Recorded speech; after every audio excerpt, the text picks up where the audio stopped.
유명한 미술가인 누오라는 분이 있습니다. 이분은 판화를 많이 제작하신 분인데요. 그분의 판화 가운데 향나무는 자기를 찍는 도끼 날에도 향을 묻힌다라는 작품이 있습니다. 향나무에 향이 있지 않습니까? 오히려 도끼를 찍으면 아플 텐데 그 도끼 날에 향을 묻힌다라는 내용이지요. 그 사실을 보면서 우리는 인생을 대하는 두 가지의 태도를 생각해 보게 되는데요. 하나는 고통을 회피하면서 살아가는 사람. 좋은 게 좋은 것이고 편한 게 좋은 것이고 어려운 길보다는 쉬운 길로 가고 대충 하면 되고 그냥 내가 편하면 된다. 오히려 다른 반대 방향은 목표를 위하여 목적을 위하여 살아가는 사람입니다. 힘들지만 수고가 따르지만 자신의 목적을 이루기 위해서 시간을 투자하고 땀을 흘리고 절제하고 애쓰며 힘쓰며 그 목표를 이루어가는 사람이겠지요. 이것을 성경적으로 표현하면 사명의 사람이라고 말을 할 수가 있습니다. 사명의 사람은 편하기 위해서 사는 것이 아니라 목적을 이루기 위하여 사는데 하나님의 영광이라는 목적을 이루기 위해서 어떠한 수고와 대가도 지불할 줄 아는 것이지요. 엄밀히 말하면 하나님 안에 평안이 있고 기쁨이 있고 은혜가 있지만 하나님을 믿는 것이 편한 길을 가는 비단길을 가는 것은 아닙니다. 주님께서 이 땅에 화평을 주러 온 것이 아니라 검을 주러 오셨다고 말씀하셨고 나를 따르는 것은 분명히 대가를 지불하는 것이라고 말씀하시지요. 여러분, 예수 믿는 것이 편한 거라면 이 시간 뭐하러 예배 옵니까? 집에 누워 계시지. 그것이 편한 거 아닙니까? 여러분, 무엇 때문에 우리가 봉사합니까? 편한 것이 아니라 우리를 지으신 목적을, 사명을 이루어가기 위함인 줄로 믿습니다. 그런데 우리는 무엇이 바른 길, 사명의 길인가를 알지만 순간순간 선택을 할 때에 내가 좋은 것을 선택한다, 편한 것을 선택한다, 많은 사람들이 가는 길을 선택한다. 주님이 뭐라고 합니까? 그 길은 좋아 보이나 넓은 길이다. 생명의 길은 좁은 길이고 의의 길은 좁은 길이고 사명의 길은 좁은 길이지만 거기에는 영생과 멸류관이 기다리고 있는 것이지요. 오늘 자신의 고통보다는 오히려 그 고통의 도끼날이 찍혔지만 믿음의 향을 낸 사람 바울을 보여주고 있습니다. 우리가 먼저 생각해 볼 수 있는 것은 사도 바울의 고통이라고 말할 수가 있습니다. 이 사도행전 16장은 바울 사도가 복음 때문에 당한 고난을 보여주고 있습니다. 그가 마게도니아의 첫성 빌립보에 가서 치유의 역사가 일어났습니다. 귀신 들린 자를 고쳐주었습니다. 그런데 그 귀신 들린 자 때문에 돈벌이를 하던 자들이 바울을 모함하고 우리는 로마 사람인데 우리가 듣지 못할 복음을 들고 와서 우리를 어렵게 한다라고 고소를 합니다. 그것이 20절과 21절에 있는 내용입니다. 상관들 앞에 데리고 가서 말하되 이 사람들이 유대인인데 우리 성을 심히 요란하게 하여 로마 사람인 우리가 받지도 못하고 행하지도 못할 풍속을 정한다 하거늘. 로마 사람, 유대인, 뭐가 비교가 있습니다. 차별이 있습니다. 우리 거, 너희 거라는 반대급부가 있습니다. 그러니까 사람들이 조사도 하지 않고 흥분해서 옷을 벗기고 때리고 감옥에 가두고 심지어 그 발에 착고를 채워서 가두었습니다. 여기에 신앙의 중요한 원리가 있습니다. 원래 바울은 아시아로 가기를 원하는 비전을 갖고 있었습니다. 아시아가에서 복음을 전했으면 좋겠다라는 게 바울의 감동이었습니다. 성령께서 아니야, 나의 뜻은 마게도니아로 가는 것이야. 자기를 접었습니다. 자기를 부인했습니다. 성령님을 따라왔습니다. 그 첫 성이 빌립보입니다. 그러면 잘 돼야지요. 우리가 생각하는 믿음, 그러면 열려야지요. 그런데 성령님을 따라왔는데, 성령님께 순종했는데 매맞고 초롱당하고 옥에 갇혔다. 이것이 바울의 고통이라는 것입니다. 하나님의 말씀에 순종하는데 어려움이 생깁니다. 하나님의 말씀을 쫓아서 전적으로 순종했는데 형통한 것이 아니라 장애물이 생겼고 감옥이라는 것이 자기를 기다리고 있었다라는 것입니다. 내가 아시아로 갔다면, 내가 원하는 대로 갔다면, 내 선택에 따라갔다면 이런 일이 없었을 텐데라는 생각을 바울이 했을 수도 있을 것 같습니다. 그런데 여러분, 이런 가운데 우리가 기억해야 하는 것이 있습니다. 그것이 무엇이냐면, 바울은 지금 성령님의 인도함을 받고 있다. 예수님께서 광야로 가셔서 기도하러 가실 때 누가 이끌려 갔습니까? 누구에게? 성령님께 이끌려 갔습니다. 근데 그곳에서 누가 시험합니까? 사탄이 시험합니다. 여러분, 믿음은 장미꽃 하원을 거니는 것이 믿음일까요? 아니면 때로는 내 앞에 가시밭길이 기다리고 있다 할지라도 사명을 이루는 것이 믿음의 길일까요?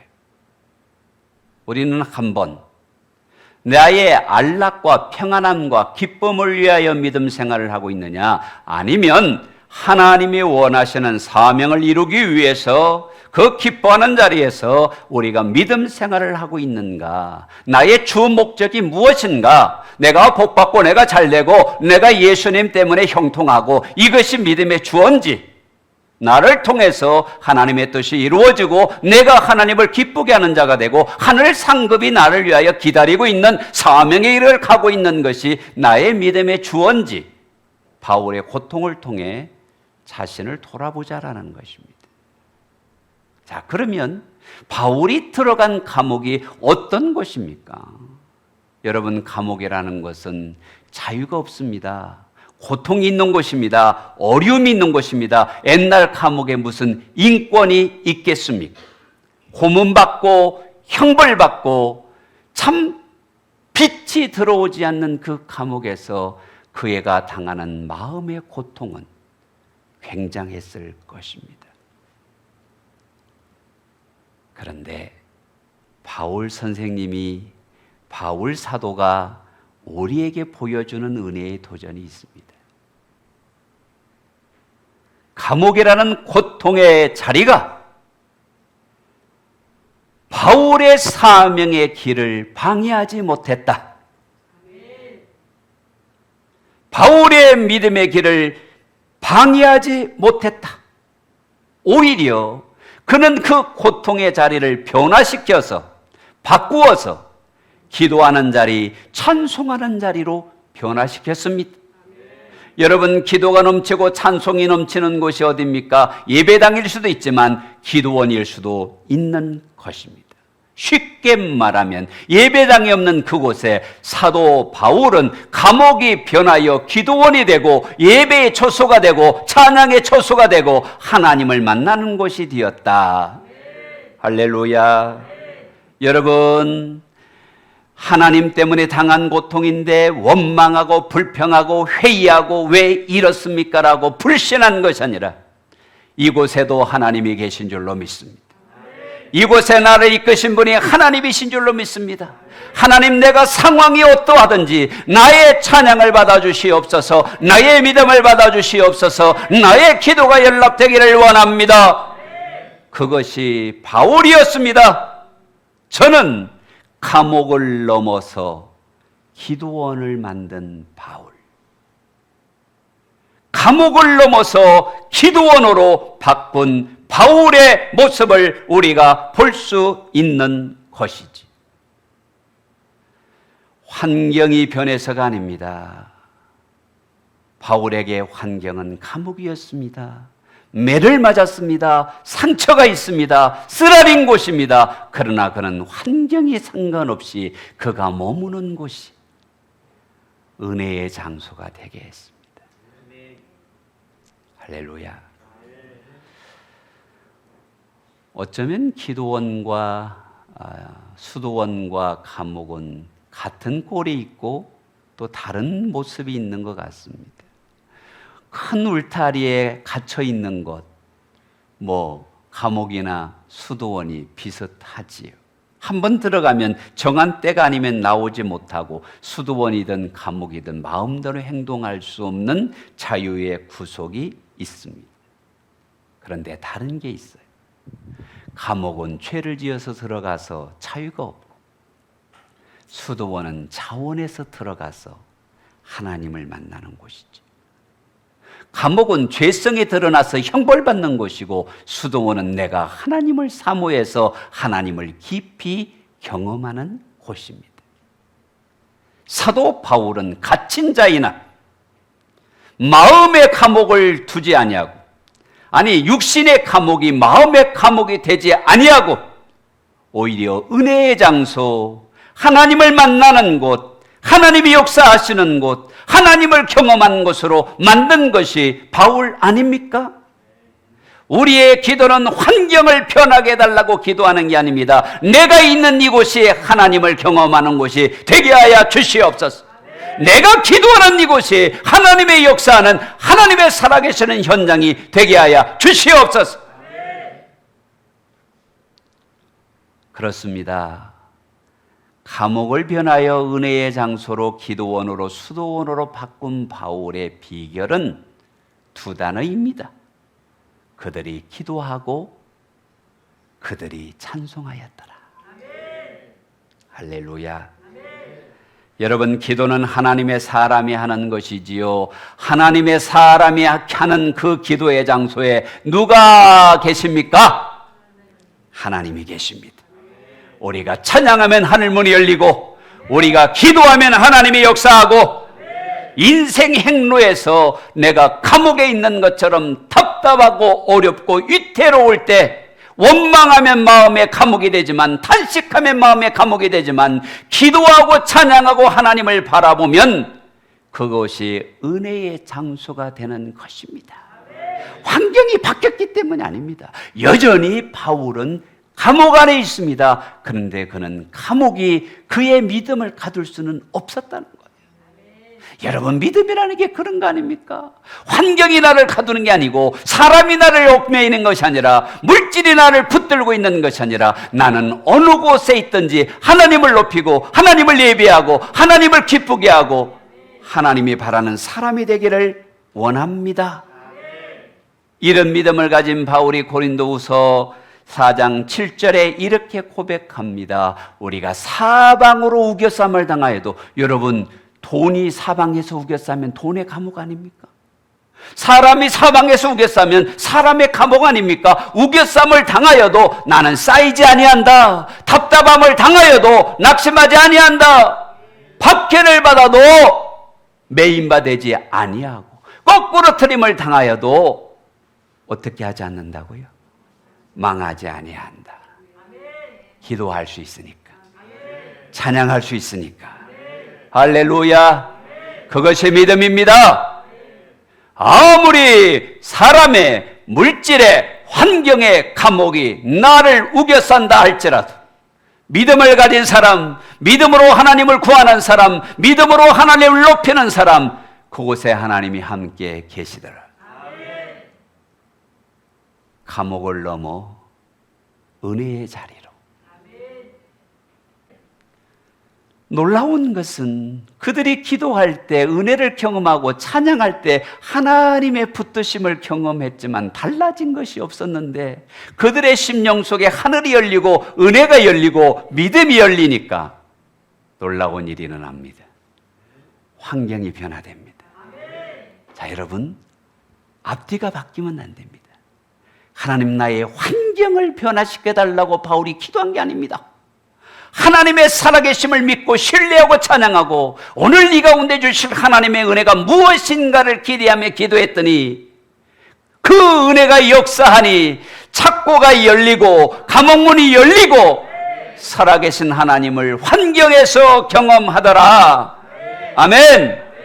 사방이 막혀도 환경이 문제가 아니라 사람이 문제가 아니라 하늘문이 열려야 합니다. 여러분, 심령이 답답하든지 인생에 힘들고 어려운 일이 있다 할지라도 그 문제가 나의 마음의 감옥이 되지 않게 하셔야 합니다. 그 문제가 나를 올가매는 올무가 되게 해서는 안 됩니다. 그것은 사탄이 주는 감옥입니다. 오히려 막힐수록 낙담할수록 힘들수록 하늘문을 열자. 하늘문을 여십시다. 그 승리의 도구가 기도와 찬양이었습니다. 기도의 자리, 찬양의 자리, 믿음의 자리, 하늘문을 엽니다. 여러분 기억하셔야 합니다. 이런 말이 있어요. 고통은 잡초를 정련하는 대장장이의 망치다라는 멋진 말이 있습니다. 우리 장로님께서 주물 공장을 하시는데요. 항상 쇠만 갖다 놓는 건 아니더라고요.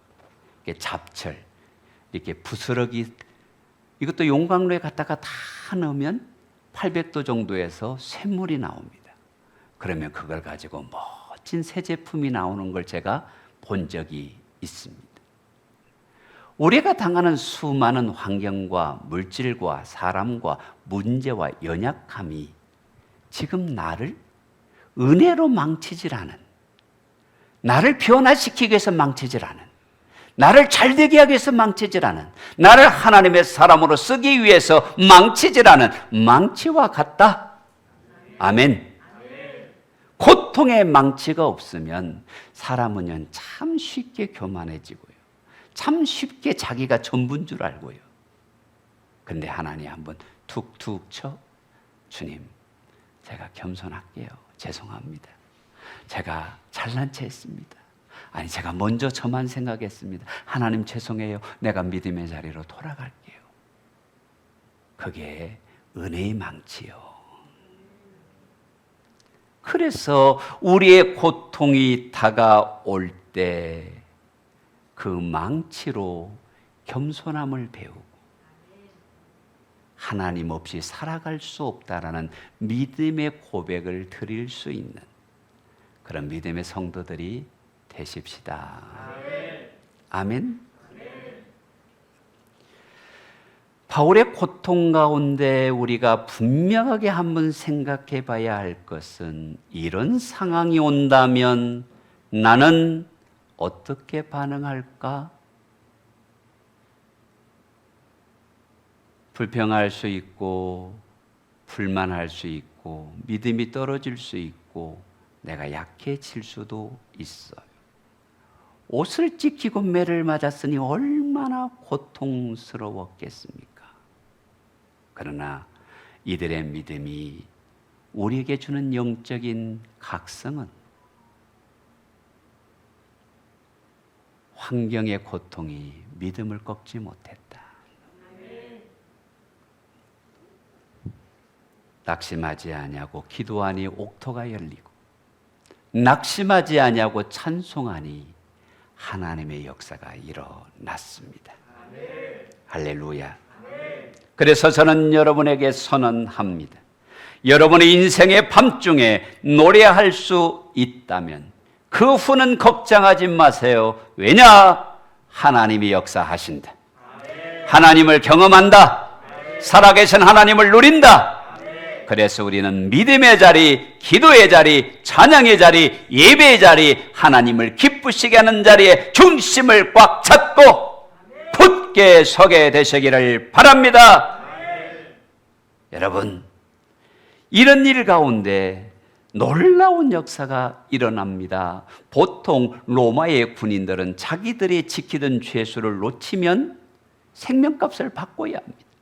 이 간수장이 굉장히 두려움을 느끼지 않았겠습니까? 그런데 바울이 일행이 도망간 것이 아니라 떡하니 서 있어요. 그럴 때 이가 고백한 말이 있습니다. 뭐라고 고백합니까? 한번 띄워줘 보세요. 선생님이요, 선생이요, 그렇게 말을 하고 있습니다. 선생이여, 내가 어떻게 하여야 구원을 받으리까? 놀랍지 않습니까? 여러분, 바울이 빌립보 교회를 간 이유가 무엇입니까? 빌립보 지역을 간 이유가 무엇입니까? 복음 전하기 위해서입니다. 하나님 나라 확장을 위해서입니다. 영혼을 구원하기 위해서입니다. 그런데 감옥에 갇혔단 말입니다. 그런데 감옥에 갇혔음에도 낙심하지 아니하고 믿음을 붙들고 있었더니 하나님이 역사하시는데 마음 문이 열려서 저절로 보고 내가 어떻게 하면 구원받을 수 있겠습니까? 하나님의 일하심이 놀랍지 않습니까? 하나님의 일하심은 사람의 생각과 계산으로 되는 것이 아니라 놀라운 하나님의 능력이 이미 내가 생각지 않은 하나님의 역사를 예비하고 계시더라고요. 아멘? 자, 다시 그 본문을 한번 보십시다. 근데 뭐라고 합니까? 선생들이요. 자, 바울이 누굽니까? 죄수입니다. 옷을 벗기고 매맞고 착고에 차여서 감옥에 갇혀 있는 사람입니다. 근데 간수장이 그들이 기도하는 모습, 낙심치 않고 하나님을 바라보는 모습, 감옥을 예배처소로 찬양의 축제로 기도로 만드는 그 모습을 보면서 이 사람들은 보통 사람이 아니다. 나온 고백이 뭐예요? 죄인 아무개가 아니라 선생이시여. 기가 막힌 고백 아닙니까? 뭘 줬다는 말입니까? 감동을 줬다는 말입니다. 감격을 줬다는 말입니다. 그들의 믿음은 불신자들이 보기에 이 사람들은 정말 하나님의 사람이구나. 그때 담대하게 선포된 위대한 말씀이 있습니다. 31절 말씀이지요. 주 예수를 믿어라. 그러면 너와 내 집이 구원을 얻으리라. 고통이 변하여 기쁨이 됩니다. 문제가 변하여 축제가 됩니다. 생각지 못한 일 가운데 빌립보 교회의 첫 교인이 세워집니다. 빌립보 교회가 세워집니다. 하나님 안에 있는 고난은 이처럼 신비한 역사를 일으키는 거 아닙니까? 그래서 기도하자. 그래서 하나님 의지하자.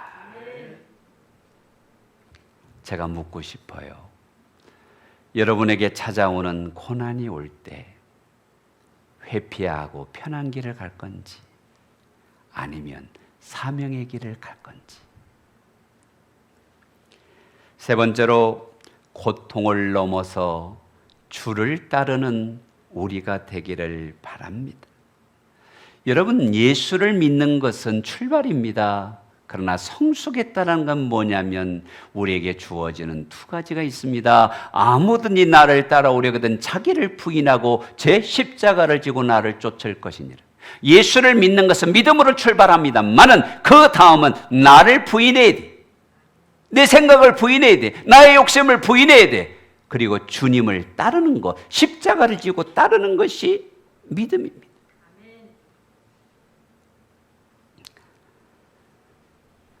성도 여러분, 바울이 이 감옥 속에 있을 때 우리 같으면 어떤 기도를 했겠습니까?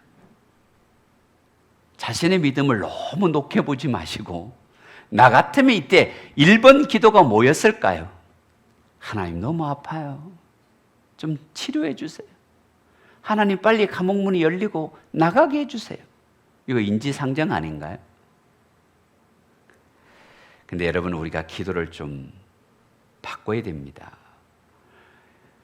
병든 사람이 병든 치유를 위하여 기도하는 것은 어떻게 보면 지극히 당연한 것인데 왜 치유돼야 되냐 이 말이에요. 만약 어떤 병든 사람이 고침받고 나와서 사는 사람을 죽이는 살인자가 된다면 고침받으면 안 되잖아요. 우리가 고침받는 이유가 있어야 하는 거예요. 건강 주시면 하나님의 영광을 위해 쓰임받는 자가 되기를 원합니다. 여러분, 신라와 바울이 감옥에서 풀려나기를 위해서 기도했을까요? 하나님의 성령님이 이끌어서 이 빌립보에 왔사오니 복음이 전해지게 하시고 하나님의 나라가 확장되게 하시고 하나님의 교회가 세워지게 해주시옵소서. 그런데 그 기도대로 첫 교인이 생겼다. 우리는 이 사명의 자리를 내일로 미루고 싶은 유혹을 받을 때가 있어요. 그런데 본문이 뭐라고 이야기합니까? 한밤중에, 25절이죠.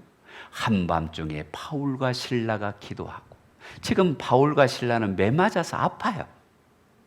갇혀서 힘들어요.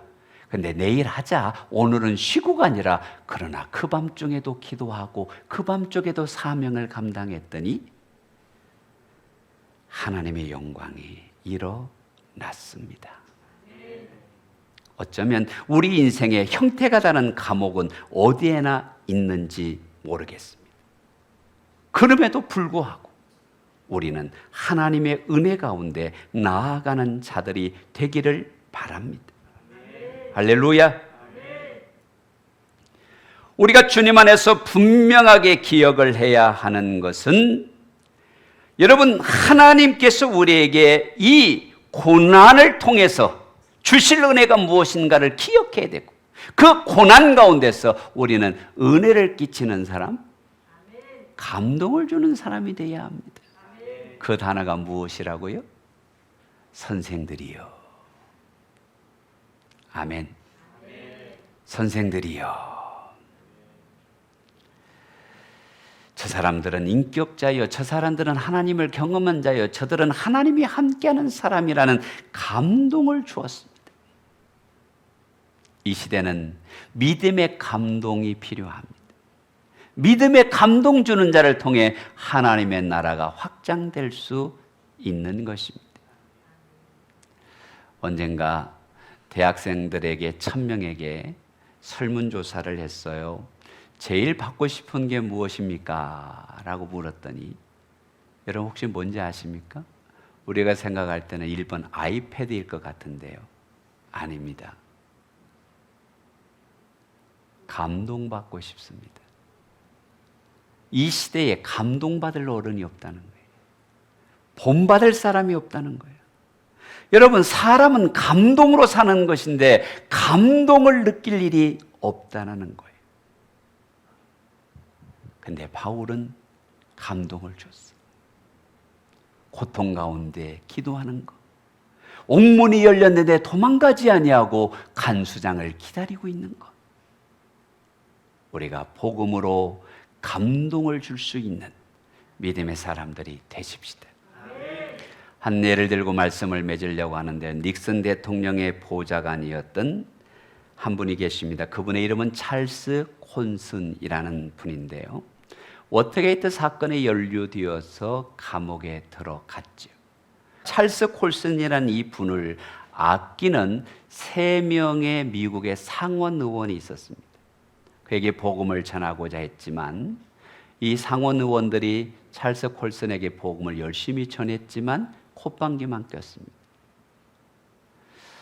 그런데 어느 날 그 3명의 상원 의원이 해트필더 휴스 큐에 이런 분인데요. 변호사 출신이었던 큐에 상원 의원의 마음속에 미국의 이런 법이 있답니다. 특수법 조문에 법원이 허락을 하면 그 사람을 대신하여 형을 살 수 있는 조문이 있답니다. 7개월의 형기가 남았을 때 상원 큐에 의원이 찰스 콜슨을 대신하여 내가 형을 살겠다고 청원을 합니다. 그때 찰스 콜슨이 느꼈죠. 이 사람이 대체 왜? 무엇 때문에? 그런데 법원이 허락하지 않았어요. 그래서 대신 형을 살아주지 못했어요. 근데 그 마음의 감동을 받은 찰스 콜슨이 1973년 옥중에서 예수님을 영접하게 됩니다. 감동이 복음입니다. 감동이 은혜를 끼칠 수 있는 것입니다. 근데 찰스 콜슨이 예수님을 영접했을 뿐만 아니라 감옥에서 놀랍게 변화가 일어나는데 죄수들의 옷을 빨아주고 죄수들을 섬기고 쟤 미쳤나 왜 저랬나 이런 소리를 들었지만 그의 삶이 진실되었습니다. 추록을 하고 나서 그가 만든 것이 뭐냐면 교도소 선교회입니다. 그는 추록에서도 일생 동안 교도소의 복음을 전하는 자로 살았습니다. 그 공로로 종교계의 노벨상이라는 템플턴 상도 수상을 했고요. 그가 지은 저서 백악관에서 감옥까지라는 책은 스타디 베스트셀러죠. 300만 부 이상이 팔렸습니다. 무슨 말입니까? 찰스 콜슨은 감동받아서 주님을 만났고 그의 섬김에 감동받은 자들이 많은 회심이 일어나게 된 것이지. 그렇습니다. 고통을 넘어서 은혜의 창가로 나아가면 감동이 됩니다. 어려움을 넘어서 믿음의 자리로 나아가면 하늘문이 열립니다. 내가 고통을 넘어서 감동을 주는 자가 되면 복음의 능력이 역사하는 것입니다. 사랑하는 성도 여러분, 우리의 믿음이 하나님께 감동이 되고 백향목 공동체에 감동이 되고 우리의 이웃들에게 선한 사마리아인이 되어 하나님의 나라 확장에 쓰임받는 우리 모두가 되기를 주님의 이름으로 축복합니다.